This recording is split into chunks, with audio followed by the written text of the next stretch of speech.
Hey, it's Justin Brown here from Primal Video. Producing quality video content is becoming increasingly important if you want to stand out from all the noise and grow your online brand. To maximize your results as a video creator, you need to be looking at simple shortcuts to produce better content faster. And who better to turn to than the professionals that are creating videos all day, every day. Fellow professional video production guy Caleb Wojcik joined us in this video to share his top 5 tips for creating better videos faster. Caleb runs a website and a YouTube channel called DIY Video Guy, where he teaches individuals how to make better videos by themselves. He helps his audience with everything from gear right through to editing to help them make their videos better. He also runs a video production company based out of San Diego, California, where they create a lot of videos for startups, online businesses, and alike.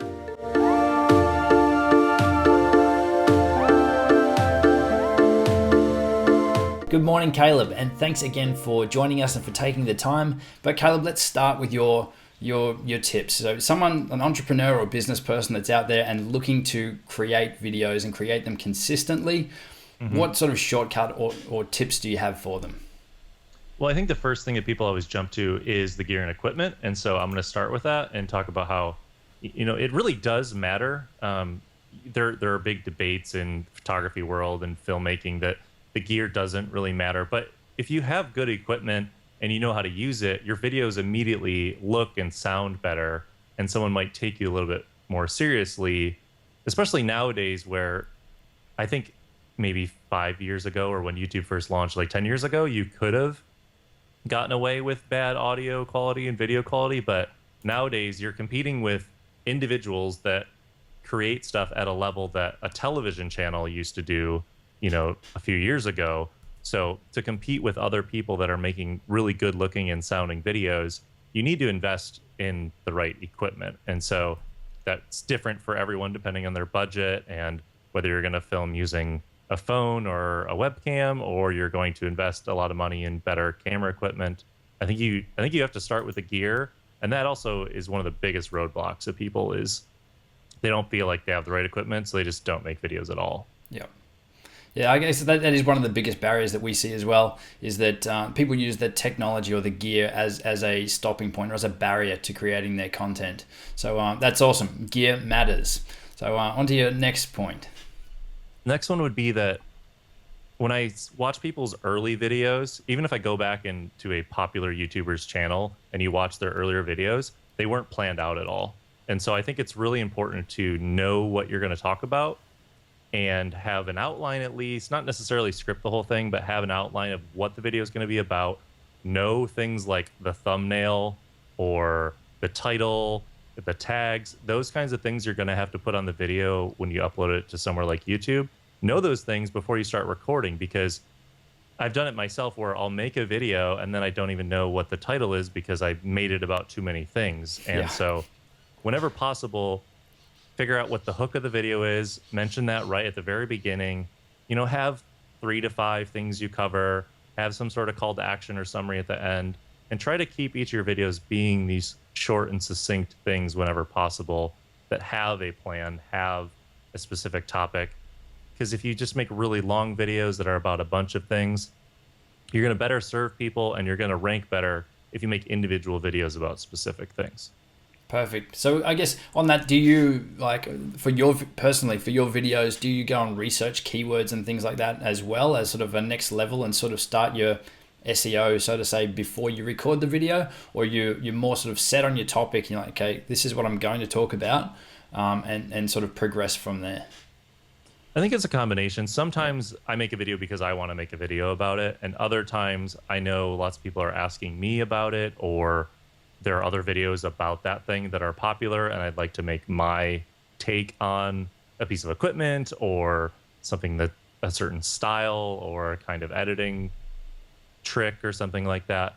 But I would say that 80 to 90% of the time, I don't go and research what other people have made, because I don't want to go watch a bunch of videos and then pull stuff from them.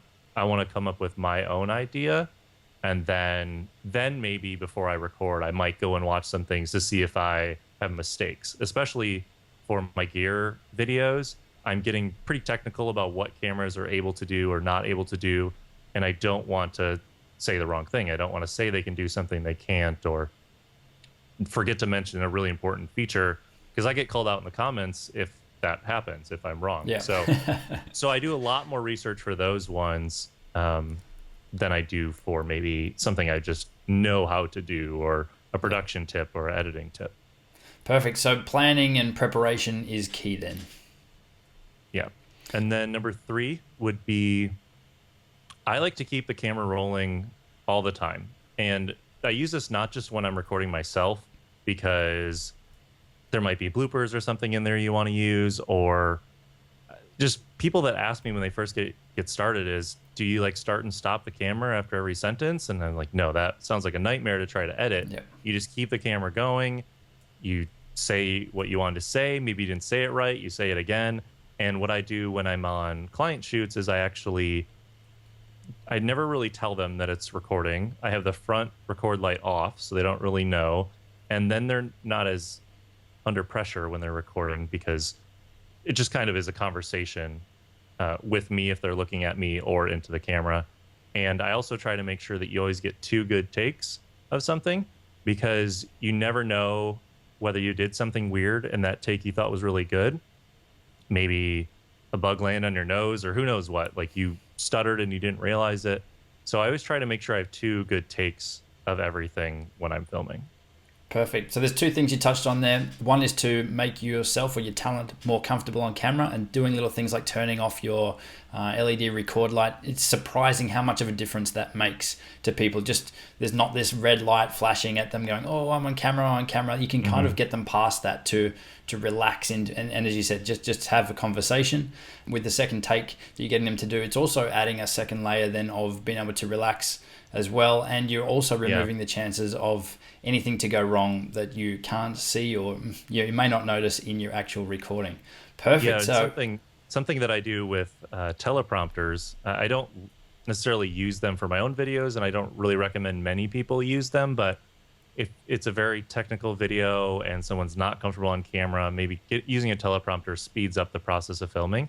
Once we get through it the first time and I feel like we have everything we need, I'll say, okay, we're going to go straight through the entire script in one take on the teleprompter, and I just won't stop it, and they'll just keep going. If they fumble, they just kind of catch up, and we usually use that take or most of that take, because then the pressure is off and they're like, oh, I already did it, I just have to do it again.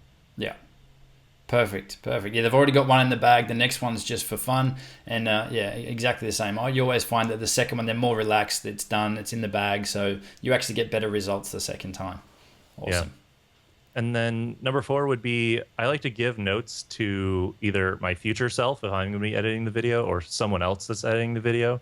So a few ways you can do this is in between takes. If you're trying to say a specific section and it takes you 5 or 6 times, I give myself little audio notes. So I'll snap my fingers 3 times after a mistake like this, and then I can see 3 spikes in the audio, and I know the thing right before that is trash and not to use it.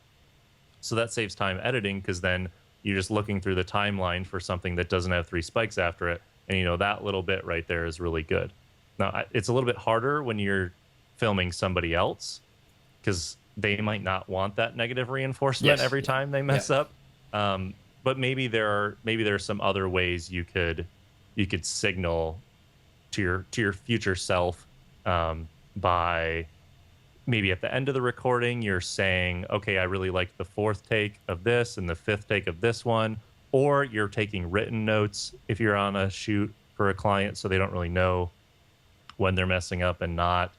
Or I like to, at the beginning of hitting record on video and audio, saying what the video is, because that's helpful if you're looking through all the files and you can just hit play at the beginning and then you hear the audio of what it is. So all these little tricks so that when you get into the editing, it's faster to organize, it's faster to get through the edit, all those types of things. Do you have any little tricks that you do so while you're effectively recording? what you're doing is you're editing while you're filming, so that you're telling yourself or your future editor, this is the good take. So I guess I'll do exactly the same. I'll record all the way through. If I've nailed the take that I'd like, typically it's the last one before you move on anyway, but you could do something like move your hand up towards the camera, so when you're skimming through, whether you're looking at the video or audio, then you're seeing some sort of marker So if it's audio, you're looking at your waveform. So either way, you get a visual marker. You're like, yep, that was a good take. So you know to use that one. Yeah. So the other thing I on know that that's too is I something to like to use. edit backwards. So that way, if you're always using your last take, or your last take is the best one before you move on, by editing backwards, then you're always starting with the best take. So you can edit backwards, and you'll be going from good take to good take. So you're just going back in time to find where your previous, where you start talking about something different, the previous sentence, previous paragraph, and you should be on the best take of that one as well. So there's some awesome tips there. Yeah, the hand over the camera I know they use in like skateboarding and maybe like surf videos and stuff like that, because you're recording for hours. Yeah. Because you can't miss anything. So But then, definitely with the surfing stuff, that's exactly what we use. Like especially if you're just sitting in the water, you said all day, and you're just skimming through hours and hours of footage. Just put your hand over the lens. And you're like, yep, okay. Look for all the dark bits. And if you just turn your timeline to show all the thumbnails, then you can see them all in there, and you can just skim through it pretty quick. It's all about getting the large amount of footage down to something really small and manageable as quick as I can. Well, that's my opinion. Yeah, and that actually goes in well to my fifth tip, which is edit in passes, and getting it down to that first draft as quickly as possible, to me, builds momentum. If I'm trying to like color grade the first shot and fix the audio and all that stuff, and I'll have spent 15 or 30 minutes and I'm like 4 seconds into the video. And so once I started editing in passes, then I feel like I build momentum, and I just use a lot of markers inside of Premiere Pro, or when I used to use Final Cut Pro 10.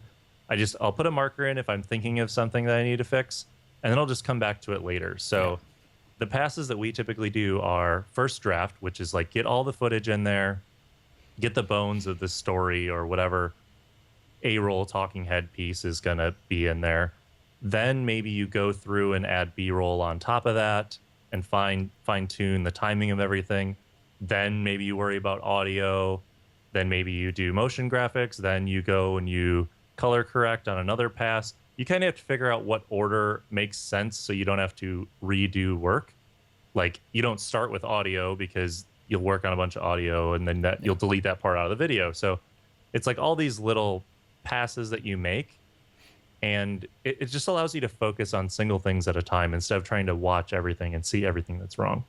100%. I guess the biggest thing there too is the obvious things that people want to do as their first step of editing, if they're new to editing, is to jump on, as you said, color grade first, because they're not happy with how it looks. So from the moment they drop a color grade or color effect on or start playing with that, your processing power from your computer then has to process that throughout your whole edit. So you're actually slowing down the process by doing all of the fun things, or the things that are going to make it actually look like how it's going to be at the end first. So 100% agree. Awesome tips.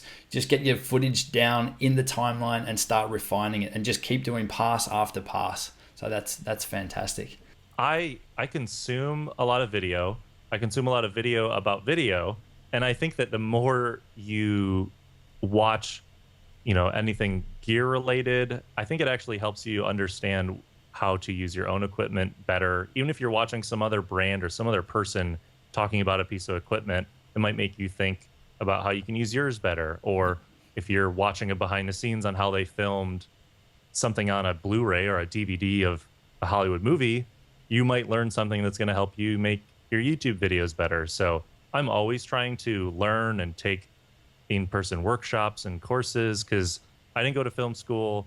I'm self-learned through resources on the internet, whether I've paid for them or they're free on YouTube. So I just encourage people to just watch more and more tutorials on how to make better videos from the countless of people that are out there doing that kind of thing. And that's how I've learned how to do what I can do and make a living from it. So I encourage other people to do the same. Caleb, thank you so much for your time. Can you just tell us where we can follow you for anyone that's not already following you, subscribed, your website? Where can we find more? So you can find more about our video show and our audio podcast at DIYvideoguy.com, and links to all of our different platforms are there. And on all the social media platforms, I'm Caleb Wojcik, CalebWojcik. So thanks again to Caleb. Make sure you check him out. The links are in the description below.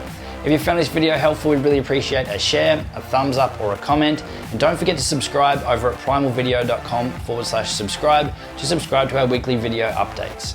I'll see you next time.